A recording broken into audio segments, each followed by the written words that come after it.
Welcome to Total Retail Talks, your podcast channel for retail knowledge. Hello and welcome to episode 182 of Total Retail Talks.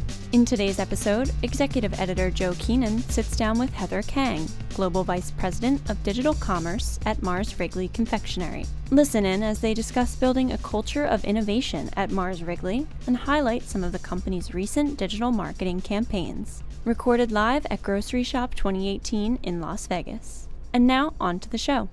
Hi, I'm Joe Keenan of Total Retail. I am here at the Groceryshop conference in Las Vegas. I am joined by Heather Kang, who is the Global Vice President of Digital Commerce at Mars Wrigley Confectionery.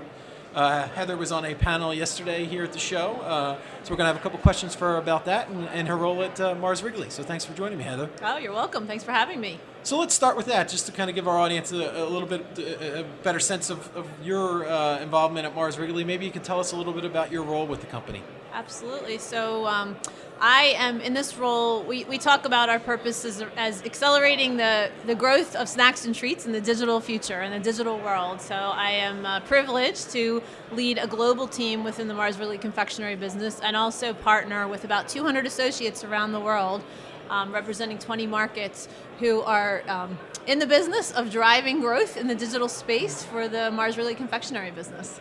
So you talked a little bit about this yesterday on the panel. Obviously, kind of the transformation of the CPG and grocery sectors, and digital becoming a much bigger influence. Can you talk about the business objective at Mars Wrigley to kind of grow the digital commerce side of the business? Absolutely. So the way that we think about digital commerce is the transactions that are happening in the physical world. And we're very proud of the growth that we have to date, particularly as we look across all 20 markets, but in markets like China, the US and the UK, France, where digital is growing at its fastest, and also our M&M's retail business, which is a direct-to-consumer business within the Mars Wrigley Confectionery family. So very proud of our success to date. We do believe that digital commerce may represent upwards of 8 to 10% of sales over the next 5 to 10 years, as I think we're hearing a lot of the industry experts say. The other thing that we think about is that digital goes beyond commerce. It's also about how we reach, engage, and convert consumers, and that upwards of 60% of all transactions, regardless of where that transaction happens, are going to be influenced by digital over the next 5 years. So as we think about our role in the business, it is, yes, driving the transactions that are happening in the digital space, omni-channel, regardless of whether it's bricks and clicks, pure play, direct to consumer. Also, though, about how we're influencing the role that digital plays in influencing purchases wherever they're happening. Yeah. So Mars Wrigley, obviously a well-known CPG brand, selling direct to consumer, or not even just the transactions, but kind of that digital engagement that you're talking about, hasn't been the forte or kind of been in the responsibility of CPG brands. Now, obviously, it's just coming to the forefront. What are the challenges that you've encountered as you try to kind of grow the digital business? And then kind of a second part of that is, maybe do you have an example of a solution you've kind of put in place to address what one of those challenges may be? I think one of the great pilots that we're running, we have a signature innovation program within the Mars business, across the entire Mars business, that we call Launchpad. And it's a program that allows us to really innovate with pace and remove some of the barriers that are challenges in the day-to-day business. So as we think about some of the barriers, the speed of decision making, the way that our budgets are run, so how we break through some of those. Launchpad's a great example of doing that. And one pilot we're running is an area called micro-gifting, where as you think about the social economy and how that's changing the world, it's changing how consumers receive information, how they learn about brands and the news of brands, how they engage with those brands. Social's becoming a very powerful part of our lives as consumers. Right. So we've done a pilot with our Skittles brand, so all within the Taste the Rainbow campaign.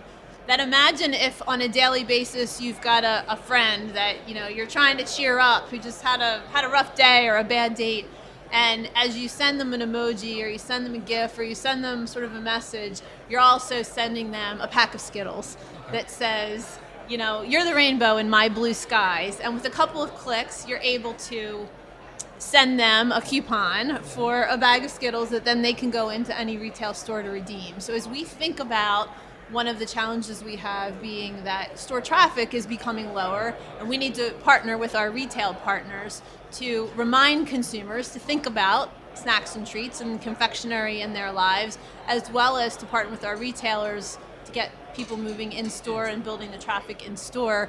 This is a great way that we are servicing the consumer by helping them meet a critical moment in their lives, share, celebrate, reward with a friend, and also drive traffic into the stores. Yeah, it's a great example. And also at the panel yesterday, there was kind of talk about building a culture of innovation, and what does that mean in terms of people and process.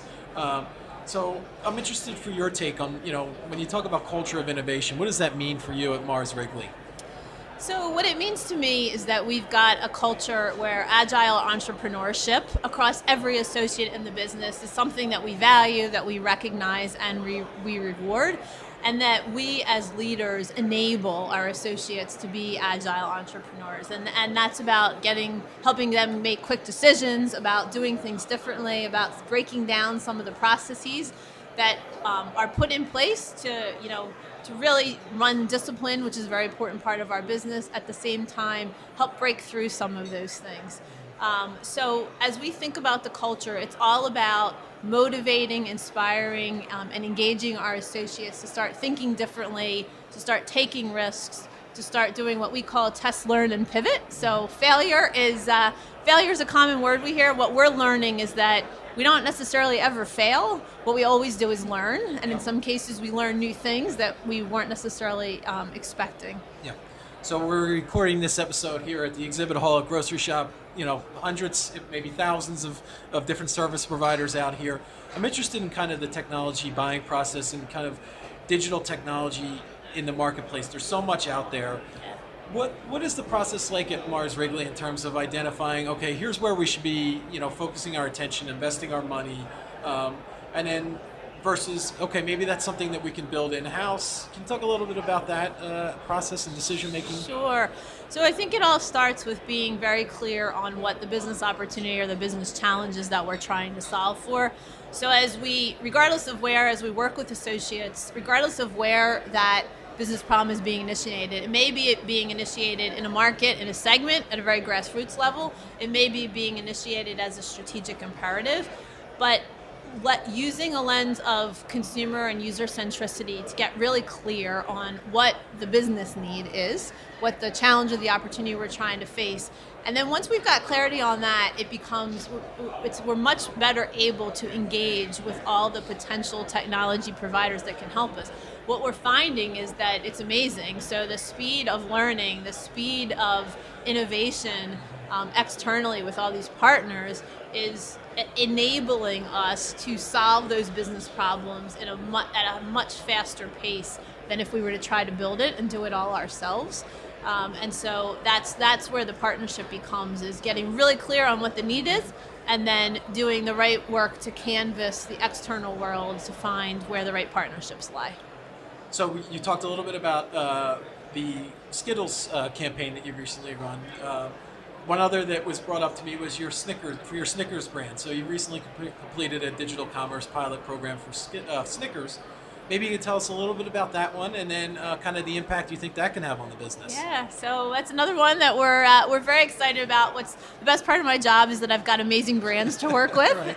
And consumers love those brands and continuing to meet their needs. So the Snickers, again, was another pilot that we've run. Everyone's familiar with the "You're Not You When You're Hungry" Snickers campaign. That resonates with all of us. We all have lots of emotions.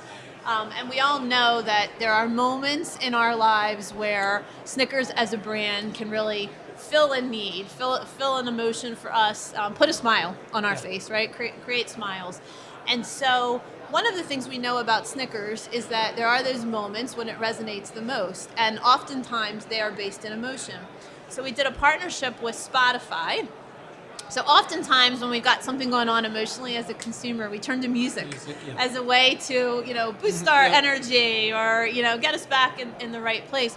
So based on your playlist, we partnered with Spotify to say there are types of music or specific songs that consumers as a whole tend to listen to when they're feeling a certain way. we've then developed contextually relevant audio ads. So when you're listening to a certain type of playlist, all of a sudden there's sort of a lull, there's a break, and you hear an audio ad for Snickers that specifically speaks to what we hypothesize you might be feeling in that moment. And there, Snickers is there to help you through that moment. And so right now, what we're seeing is incredible results in terms of reach and engagement, so the click-through rate into those ads. And as we think about what the next generation of that looks like, it's then how do we make it really easy for the consumer to now turn that engagement into a purchase and be able to fulfill that need immediately. Yeah, that was going to be my next question. Is that commerce enabled so that when they click through to that, can they make a purchase? We are working on it. Okay, Yep, right. That's the next generation. Yes, that's very cool. So both that and the Skittles examples, really two great examples of kind of the digital engagement that Mars Wrigley is kind of bringing to the marketplace. So I want to take this opportunity to thank Heather Kang of Mars Wrigley for joining me today at Groceryshop. Thanks, Heather. Thank you for having me. Thanks for listening. For more information on this podcast, please check out our podcast channel page at mytotalretail.com/podcast for show notes. Total Retail Talks is available on Apple Podcasts, Google Play, and Stitcher, but make sure to subscribe on our podcast channel page as well. Thanks, and until next time, this has been Total Retail Talks.